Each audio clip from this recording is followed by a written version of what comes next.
नमस्कार दोस्तों, रोहित है। पहले मैं दो तीन चीज़ आपके समक्ष रखना चाहता हूं कि बीपीएससी जो 71वीं प्रारंभिक परीक्षा हुई है, जो 71st बीपीएससी प्रीलिम्स हुआ है, इसका प्रोविजनल आंसर की आ चुका है। और जो इसका प्रोविजनल आंसर की है उसमें अकाउंटेबिलिटी तय होनी चाहिए कि जितने भी कोचिंग वाले दिए या हमने दिया तो आपकी क्या क्रेडिबिलिटी है, व्हाट इज योर क्रेडिबिलिटी पर से। अगर आप देखेंगे तो हम लोगों का 3 आंसर गलत हुआ है। और वो जो तीनों आंसर गलत हुआ है वो कौन कौन सा क्वेश्चन गलत हुआ है? एक गलत हुआ है अटॉर्नी जनरल ऑफ इंडिया वाला, एक स्टेट लेजिस्लेचर वाला, और एक reasonable restriction on the fundamental right. और ये तीनों क्वेश्चन तुम देखोगे तो हमने अपने वीडियो में भी बताया है कि ये डाउटफुल क्वेश्चंस हैं। तो एक चीज ये है कि जितने भी क्वेश्चंस हैं बीसीडब्ल्यू ने 147 क्वेश्चन का एकदम वही उत्तर दिया है जो बीपीएससी ने आंसर दिया है, और 3 क्वेश्चन में एम्बिग्विटी था और उस पर इशू था तो उसका अलग आंसर हुआ है। अगर आप ये चाहते हैं कि जो जो क्वेश्चन में अभी भी कुछ क्वेश्चंस में एम्बिग्विटी है आप चैलेंज करना चाहते हैं उसके सोर्स के साथ, अगर हम लोग आपको लिंक दे दें तो आप कमेंट करके बता दीजिएगा, हम लोग दे देंगे। इन सब चीजों के परे मैं 2-3 चीज और आपसे बात करना चाहता हूं। जिसका भी 78 प्लस नंबर है, 78 प्लस किस कैटेगरी में? अनरिजर्व्ड मेल में। अगर आपका 78 प्लस है अनरिजर्व्ड मेल में, शिफ्ट टू द मेंस। अगर 78 से नीचे नंबर है प्रोविजनल आंसर की से, क्योंकि आंसर बहुत चेंज नहीं करेगा, I will have few suggestions for you. तो 78 प्लस मेंस में जाओ। जिसका भी 83 प्लस नंबर है वो कंप्लीट मेंस में चले जाओ, कंप्लीट मेंस मॉड्यूल में चले जाओ। जिसका 78 से 83 के बीच में है, आप 2 काम करेंगे। आप बीपीएससी मेंस की भी तैयारी करेंगे, साथ में आप एईडीओ की भी तैयारी करेंगे। और क्यों करेंगे उसके पीछे जो निर्णय है मैं दूंगा, बाकी it will be completely your call whether you will follow this or not.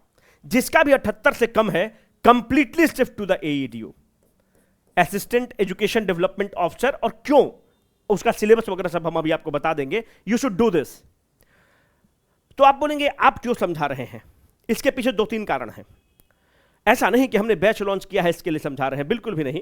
एक भाई के नाते आपको हम समझाना चाहते हैं, एक दोस्त के नाते समझाना चाहते हैं। आप अपने भी तैयारी कर सकते हैं और निकाल सकते हैं। हम लोग पे भरोसा है तो हम लोग पे करिएगा, नहीं तो बाकी लोग निकाले हैं उन पे निकालिएगा। तीनों आपके पास ऑप्शंस हैं।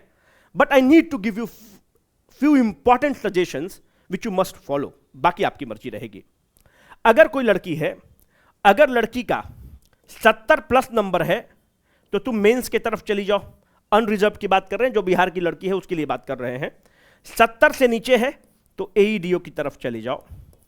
अगर 70 से 73 के बीच में तुम्हारा नंबर है तो 70 से 73 के बीच में तुम मेंस की भी तैयारी करो और एईडीओ की भी तैयारी करो।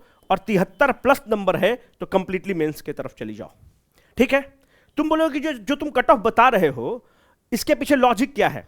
जो हमने कट ऑफ कुछ और बताया था, आपको पता है, हमने एक कट ऑफ बता रखा है। उसके पीछे अगर इसीलिए हमने आपको बताया कि जो प्रोविजनल आंसर की है इसका मीनिंग क्या था। We are very close, right? तो मेरा ऑब्जेक्टिव है कि आपको एक लार्जर पर्सपेक्टिव दे दे, बाकी आपकी मर्जी रहेगी। तो जो एईडीओ का एग्जाम होगा उसमें क्या करना है क्या नहीं करना, थोड़ा सा डिस्कस कर लेते हैं। अगर इस एईडीओ का एग्जाम का अगर तुम हिस्टोरिकल बैकग्राउंड देखोगे तो यह पद कुछ था ही नहीं।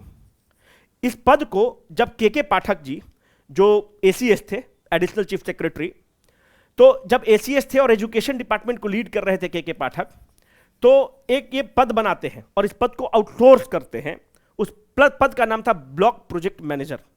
ये कोई पद नहीं था, आउटसोर्स किया गया था। तो उसको इंसेंटिव कितना मिलता था?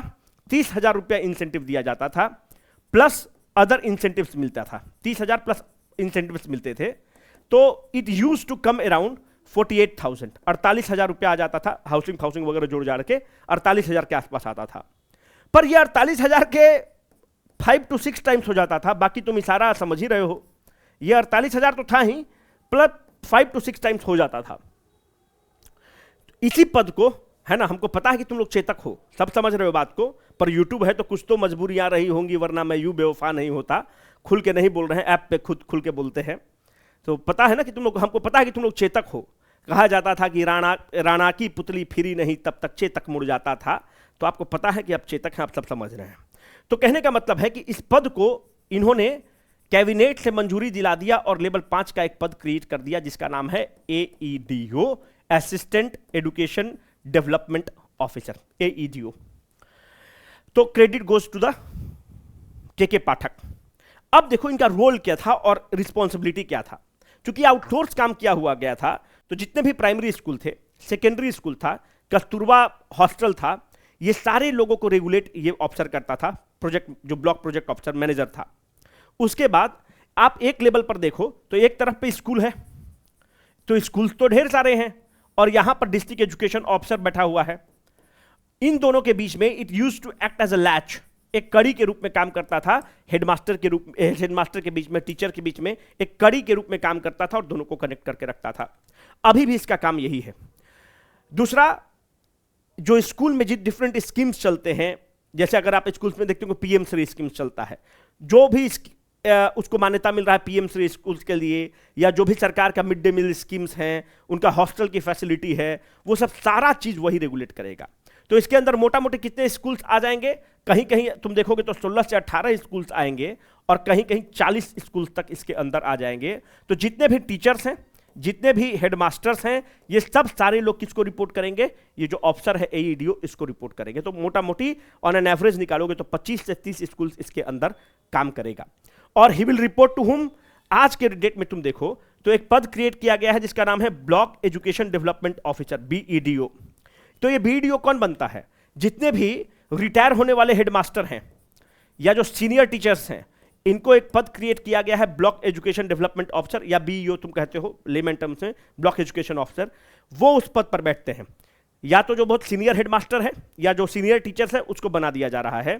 तो इस पद के बाद, इस एग्जाम के बाद, इस पद को खत्म कर दिया जाएगा। हेडमास्टर साहब रहेंगे, टीचर रहेंगे।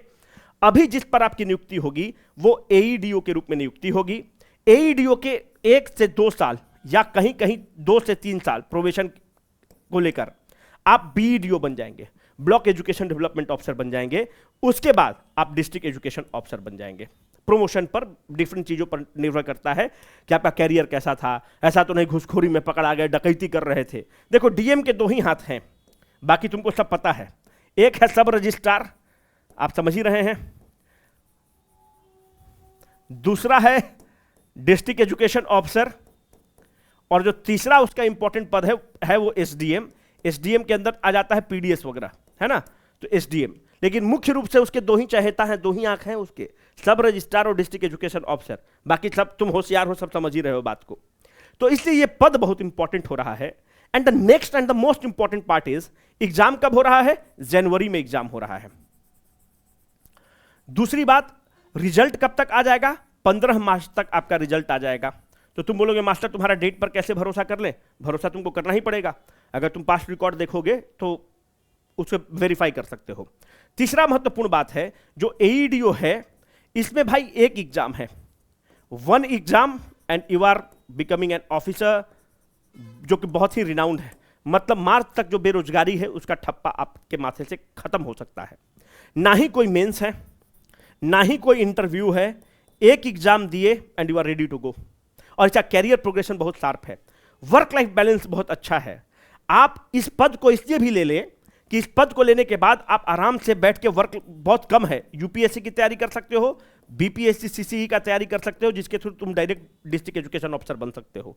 तो तुमको टाइम बहुत मिलेगा, मेंटली तुम फ्री हो जाओगे, और तुम्हारे पास अभी विकल्प क्या है यार? जो हाथ में विकल्प है उसको पकड़ो, उसको ग्रैस्प करो एंड मूव करो। बाकी तुम्हारी मर्जी रहेगी, it will be your call. तो इसमें जो वर्क प्रोफाइल है वो एडमिनिस्ट्रेटिव वर्क है। आप एडमिनिस्टर भी स्कूल को करेंगे, आप रिपोर्ट्स भी तैयार करेंगे, you will submit it to the higher management and this will be your work profile. क्या हेक्टिक वर्क प्रोफाइल है? बिल्कुल नहीं। क्या आपको पढ़ने का टाइम मिलेगा? बिल्कुल मिलेगा। परिवार के साथ समय बिताने का टाइम मिलेगा? बिल्कुल मिलेगा। आप आराम से टाइम बिता सकते हैं। तो आगे के एग्जाम की तैयारी करने के लिए ये पद बहुत महत्वपूर्ण है, क्योंकि आपके दिमाग में एक बैकएंड में रहेगा। जैसे तुम मानते हैं कि BPRO तुम बन गए, तो भैया BPRO से तो बहुत अच्छा है, 500 गुना अच्छा है BPRO से ये पद। समझ रहे हो बात को? तो इसको ऐसे तुम करोगे तो बहुत अच्छा रहेगा, बाकी तुम्हारी मर्जी रहेगी। तो ये एग्जाम कैसे कंडक्ट होगा? देखो, अंग्रेजी होगा और हिंदी होगा, दोनों ऑब्जेक्टिव होगा। 100 नंबर का टोटल क्वेश्चन होगा, 2 घंटा समय मिलेगा, 100 नंबर रहेगा। हिंदी में तुमको 30% नंबर लाना होगा सेपरेटली, इंग्लिश में तुमको 30% नंबर लाना होगा सेपरेटली। क्या इसके नंबर जुड़ेंगे मेरिट बनाने में? बिल्कुल नहीं। This are mere the qualifying paper. ये क्वालिफाइंग पेपर है, क्वालिफाइंग नेचर का है, आप इसमें करेंगे। आई रिपीट, 30% हिंदी में अलग नंबर लाना है, 30% इंग्लिश में अलग नंबर लाना है। हिंदी 30 अंक का होगा, अंग्रेजी 30 अंक का होगा, हिंदी 70 अंक का होगा। दोनों में 30% नंबर सेपरेटली लाना होगा। माय बैड, सामान्य अंग्रेजी में 30 अंक का होगा, सामान्य हिंदी 70 अंक का होगा। ठीक है, ध्यान रखना। जो जनरल स्टडीज पेपर है, इसको स्टार मार्क करके लिख लो। जनरल स्टडीज पेपर से मेरिट बनेगा, 100 क्वेश्चन रहेगा, 100 नंबर, 2 घंटा। सामान्य योग्यता जनरल एप्टीट्यूड वाला जो पेपर है उसमें क्या रहेगा? 100 क्वेश्चन, 100 नंबर, 2 घंटा।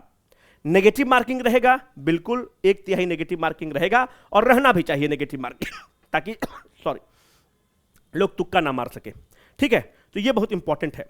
कितना सीट है? 935 सीट है, 374 अनरिजर्व्ड है, ईडब्ल्यूएस के लिए 93, शेड्यूल्ड कास्ट के लिए 150, शेड्यूल्ड ट्राइब के लिए 10, अत्यंत पिछड़ा वर्ग के लिए 168, ओबीसी के लिए 112, पिछड़े वर्ग की महिलाओं के लिए 28, और 35% महिलाओं को रिजर्वेशन है। जो बिहार की महिलाएं हैं उन्हीं को रिजर्वेशन है। अब ध्यान से देखो कि last date of the form submission कब है? 26 सितंबर को। जरूर फॉर्म भर देना, don't wait for the last moment, आप उस फॉर्म को सबमिट कर दीजिए।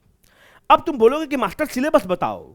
अगर तुम सिलेबस देखोगे तो बहुत लेमैन टर्म्स में सिलेबस दे दिया गया है, but what you will see is सामान्य विज्ञान, जनरल साइंस, पूरा साइंस हो गया, फिजिक्स, केमिस्ट्री, बायोलॉजी, राष्ट्रीय तथा अंतरराष्ट्रीय महत्व की समसामयिक घटनाएं, करंट अफेयर्स, भारत का इतिहास, history of the India, Bihar का इतिहास मतलब Bihar ancient history, Bihar medieval history, Bihar modern history, सामान्य भूगोल, बिहार के प्रमुख भौगोलिक प्रभाग, the geography of the India and the geography of the Bihar. You need to understand कि भाई अगर हमको लाइमस्टोन का चूना पत्थर कहां मिलता है, you need to understand Cenozoic era में क्या मिला, हिमालय किस फॉर्मेशन में हुआ, हिमालय का एक्सटेंट बिहार में कहां है, कितना किलोमीटर का एक्सटेंट है, मृदा कैसा है, मिनरल का एक्सटेंट कैसा है, किस डिस्ट्रिक्ट में क्या मिनरल्स मिलता है। You need to understand the geographical location of the Bihar, bordering district कौन कौन है, ये सब चीज तुमको पता होना चाहिए।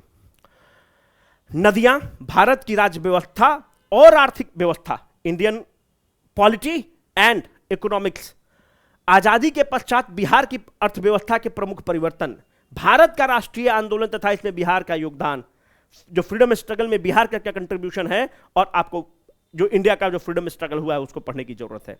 तो मोटा मोटी अगर तुम देखोगे तो सिलेबस कंप्लीटली बीपीएससी का ही सिलेबस है। तो जो भी 2 ग्रुप ऑफ कैंडिडेट हैं, जो अभी हम लोग फोन कर रहे हैं, जो फोन आ रहा है उसके बाद जो इनरोल कर रहे हैं, तो हम लोग फीडबैक लेते हैं। बहुत ऐसे लोग हैं जो एसएससी क्वालिफाइड हैं, जो भी बहुत ऐसे लोग हैं जो आईबीपीएस वाले लोग हैं। तो इनको क्या लग रहा है, जो बैंक वाले लोग हैं, कि भैया मैथ रीजनिंग तो हम मार देंगे, पर जो जनरल स्टडीज पेपर है इसमें हम मार खा जाएंगे। जो बीपीएससी वाले लोग हैं उनको लगता है कि जनरल स्टडीज में तो गर्दा मचा देंगे, यहां पे हम मार खा जाएंगे। मानो एसएससी लेवल का जनरल एप्टीट्यूड रीजनिंग पूछेगा? बिल्कुल नहीं, उससे डाउन लेवल का पूछेगा। जो जनरल स्टडीज पूछेगा, क्या बीपीएससी लेवल का पूछेगा? बिल्कुल नहीं, उससे डाउन लेवल का पूछेगा। तो it is in the Midway between the two. तो इनको भी, जो इनका नेगेटिव है एक पेपर कमजोर है, आपका नेगेटिव है एक पेपर कमजोर है, but my dear friend, one exam and you are ready to become an officer in the Bihar. Bihar सरकार के पदाधिकारी बन जाओगे, बहुत बढ़िया पद है। What I will suggest you is, भाई क्या अपने कर सकते हो? बिल्कुल कर सकते हो। हम लोग पे कर सकते हो? बिल्कुल कर सकते हो। अगर हम लोग पे करना चाहते हो तो हम लोग 1299 प्लस जीएसटी में कोर्स को लॉन्च किए हैं, 10% अभी डिस्काउंट चलता है। या तो हम लोग का पसंद है तो वो कर लो, नहीं तो जिसका पसंद है जिस कोचिंग का उसको करो, बट करो। क्या तुम अपने कर सकते हो? बिल्कुल कर सकते हो, पर वक्त थोड़ा सा ज्यादा लग जाता है, टाइम ज्यादा लग जाता है, बाकी कुछ नहीं है। एईडीओ के लिए दिल्ली और पटना दोनों में ऑफलाइन टेस्ट हम लोग लेकर आ रहे हैं। ऑफलाइन टेस्ट लेकर आ रहे हैं, तो कब लेकर आ रहे हैं भाई? जैसे नवरात्रा स्टार्ट हो जा रहा है, 1 दिन 2 दिन के अंदर आपको शेड्यूल दे देंगे। दिल्ली और पटना दोनों जगह आप ऑफलाइन मोड में आकर टेस्ट पेपर दे सकते हैं। क्या इसके लिए सेट आएगा? बिल्कुल सेट आएगा। जो मार्केट में अवेलेबल होता है प्रैक्टिस सेट, वो भी आएगा, उस पर काम कर रहे हैं। लेट मी टेल यू, हम लोग अपना बीपीएससी के फील्ड में जान इसमें लगाने के लिए, एईडीओ के लिए हम लोग हाजिर हैं। बहुत लोग इनरोल हो चुका है, हजारों में एडमिशन हो चुका है अभी। तो जो लोग नहीं ज्वाइन किए हैं, क्योंकि लिस्ट ज़्यादा है, आप लोग टेलीग्राम को नहीं ज्वाइन किए हैं, आपके मेल आईडी पर टेलीग्राम का लिंक गया हुआ है, आप उसको क्लिक करें और ज्वाइन करें, क्योंकि हम लोगों को जो अपडेट देना होता है वो आपके मेल पर जाता है, पर आपके टेलीग्राम पर भी जाता है। तो my simple submission to all of you is कि आप अपने करना चाहते हैं तो अपने करिए, हैंड होल्डिंग चाहते हैं तो हैंड होल्डिंग कर लीजिए और इसको ज्वाइन करिए। तो कहां पर यह ऐप मिलेगा? आप प्ले स्टोर पर जाइएगा।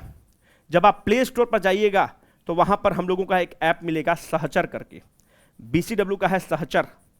और जब सहचर करेंगे और अभी ज्वाइन करेंगे तो आप एक कोड इस्तेमाल करिएगा AEDO10, तो 10% आपको डिस्काउंट मिल जाएगा, AEDO10।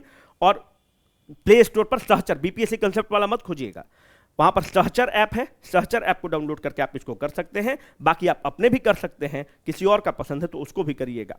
इसमें हम लोगों ने क्या डिसाइड किया है कि विल प्रोवाइड द मेंटोरशिप, हम आपको इसमें मेंटोरशिप भी प्रदान करेंगे। इसमें बहुत लोग का है कि रोहित सर की क्लास लेंगे कि नहीं, खूब क्लास लेंगे। मैथ एंड रीजनिंग पढ़ो, मानस मिश्रा पढ़ा रहे हैं और भी फैकल्टीज पढ़ाएंगे, कोई दिक्कत होगा तो मैथ एंड रीजनिंग हम पढ़ाएंगे, बस स्पष्ट है। पर अभी तक जो फैकल्टी है उनका बहुत पॉजिटिव रिस्पॉन्स है। यूट्यूब पर भी वीडियो है जो हम लोग PYQ BPSC का डाले थे, एक बार उसमें देख लेना। बाकी जो जो टॉपिक तुम बोलोगे हम पढ़ाने के लिए रेडी हैं, गर्दा मचा देंगे, बस AEDO में तुम लोग तो हल्का मचा दो। और मेंटोरशिप में हम अवेलेबल रहेंगे, और भी लोग अवेलेबल रहेंगे, हम भी पर्सनली अवेलेबल रहेंगे मेंटोरशिप में। मैथ एंड रीजनिंग में क्या है, अब इसको ध्यान से देखो। Problems related to the number system, तो नंबर सिस्टम तो भैया करना ही पड़ेगा, और नंबर सिस्टम थोड़ा सा कठिन है, नंबर सिस्टम करना पड़ेगा। कोई किताब मत खरीदो, हम लोग प्रैक्टिस सेट वगैरह देंगे, इतना मथ देंगे कि मैथ का गर्दा मचा दोगे, बस मथवा दिया जाएगा। मथना समझते हो ना, दही वही मथाता है वैसे मथा दिया जाएगा। Computation of the whole numbers, decimals and the fractions, relationship between the numbers, fundamental arithmetical operations, प्रतिशत, ratio and proportion, average, interest rate, interest होता है simple interest, compound interest, profit and loss, वो एनालॉजी है ना कि this is this, this is this, this is this, similarities and the difference, spatial orientations, problem solving analysis. फिर तो नहीं होता है कि एरो बना हुआ है, तीर बना हुआ है, कौन को इससे मैच कर रहा है, तो उसको कहता है कि ऑब्जर्वेशंस। फिर फलाना ने कहा कि वो मेरा मदर इन लॉ है, ब्रदर इन लॉ है, उसमें कुछ नहीं है कि स्टेट प्रोसीजर है, उसके थ्रू करना है। देखो तुम लोग डर रहे हो, पर इसमें बहुत ट्रिक्स चलता है, ये सब बहुत काबिल वाला चीज थोड़ी है भाई, इसमें बहुत ट्रिप्स एंड ट्रिक्स चलता है। क्लॉक वाला क्वेश्चन हो गया, फिर मानते हैं कैलेंडर वाला क्वेश्चन हो गया, सिंपल लेवल का क्वेश्चन पूछेगा जो मानस जी हैं वो तुमको पढ़ाएंगे, उसमें टिप्स एंड ट्रिक्स रहता है, बेसिक कंसेप्ट बताया जाएगा, फिर ट्रिक्स बताया जाएगा। अरे यार 10 तरह का प्रॉब्लम ही होता है उसमें। मिक्सचर एंड एलिगेशन जो मिक्सचर्स वाला होता है कि इतना पानी डाल दिए इतना दूध निकल गया, उसमें क्या है भाई, इसमें सिंपल ट्रिक्स है। 10 आदमी मिलकर फलाना काम इतना दिन में किया, फलाना आदमी इतना काम किया, एक आदमी हट गया, तो क्या है, कुछ भी है, ट्रिक्स है, फटाफट उसको बना लोगे। एलसीएम फिलसीएम कैसे कैसे करना है उसको कर लेना, 2 मिनट के अंदर बन जाएगा यार, डरना नहीं है मैथ से, बस सिंपल सी बात है। रगड़ के बनाना है, अगर मिक्सचर का क्वेश्चन है तो उसका 3 प्रकार है, उसको तीनों प्रकार कर लेंगे और रगड़ के एकदम क्वेश्चन का प्रैक्टिस किया जाएगा। और जीएस में गर्दा मचा देना, धुआं धुआं मच जाएगा। जीएस का आप मैक्सिमम क्लास लेंगे, है ना। तो तुमको ज्वाइन करना होगा तो ज्वाइन करना, नहीं ज्वाइन करना होगा तो कोई दिक्कत नहीं होगा। BPSC में सोर्स के साथ अगर तुमको चाहिए होगा तो कमेंट कर देना, हम सोर्स के साथ जो क्वेश्चन चैलेंज करना है उसको हम तुम लोग को बता देंगे। वीडियो के एंड में टेलीग्राम लिंक होगा, उसके थ्रू तुम टेलीग्राम को ज्वाइन कर सकते हो। और दूसरी बात, जो 72वीं फाउंडेशन है उसको भी हम लोग लेकर आ रहे हैं। मेंस का बैच स्टार्ट हो चुका है, कल से क्लास स्टार्ट होगा या परसों से स्टार्ट होगा, आपके टेलीग्राम में चला गया होगा। बहुत लोग दक्ष ज्वाइन कर चुके हैं, अमोघ ज्वाइन कर चुके हैं, ऐसे ज्वाइन कर चुके हैं। ऐसे हम ही पढ़ाते हैं, ठीक है। तो अगर ऐसे में तुम देखोगे तो हम लोग वो संस्थान है जिसका 2 वर्ड बाई वर्ड टकराया था। हम क्लास में भी पढ़ाए थे और ऐसे भी पढ़ाए थे, आपकी किताब में भी था। तो ऐसे हम ही पढ़ाते हैं कंप्लीट। दक्ष में 95% हम ही क्लास लेते हैं, है ना। बीट पॉलिटी हो जाता है, इकोनॉमिक्स हो जाता है, ये सब हम ही लेते हैं जो भी इंपॉर्टेंट है। सारा करंट अफेयर्स अलग से लेंगे। ये जो दक्ष तुम लोग का है, इस बैच में याद रखना, दक्ष में करंट अफेयर्स इंक्लूडेड है, इसमें करंट अफेयर्स इंक्लूडेड है। करंट अफेयर्स आपको अलग से नहीं लेना है। और दाम कितना है ये BPSC मेंस का बता रहे हैं, 71st BPSC मेंस का बता रहे हैं, उसमें दक्ष है। दक्ष में 2 सब्जेक्ट है, GS1 GS2। इसमें 1947 में है। अभी अगर इसमें करोगे तो दक्ष न्यू कोड अप्लाई कर देना, और जो दक्ष न्यू कोड अप्लाई करोगे तो तुमको 10% का डिस्काउंट मिल जाएगा। ऐसे वाला में कंप्लीट ऐसे है। Let me reiterate, current affairs included है, करंट अफेयर्स के लिए कोई दिक्कत नहीं, करंट अफेयर्स इसमें पढ़ाएंगे हम पूरा कंप्लीट, ठीक है। तो ये है। और एक है अमोघ, जो अमोघ बैच है उसमें GS1 भी इंक्लूडेड है, GS2 भी इंक्लूडेड है, ऐसे भी इंक्लूडेड है। फिर आपके घर पर गुडीज भी जाएगा, आपको एक मेंटोर असाइंड होगा। अगर आप अमोघ बैच के जो पिछले बार के लोग हैं तो एक तन्मय को असाइन किए थे हम लोग मेंटोर के रूप में, ऑन रिकॉर्ड बोल रहे हैं यूट्यूब पर, जो भी जेपीएससी में सिलेक्ट हुआ है, 81 या 82 रैंक आया है। तो अमोघ का मेंटोर ही था तन्मय। तो मेंटोर आपको हाई कैलिबर का आदमी एक असाइन किया जाएगा। साथ में आप देखेंगे कि जूम सेशन इसमें लगातार होते रहेगा, लाइव सेशंस भी आप चाहेंगे तो लाइव सेशंस वगैरह भी हम लोग लेंगे, बाकी आपकी मर्जी रहेगी।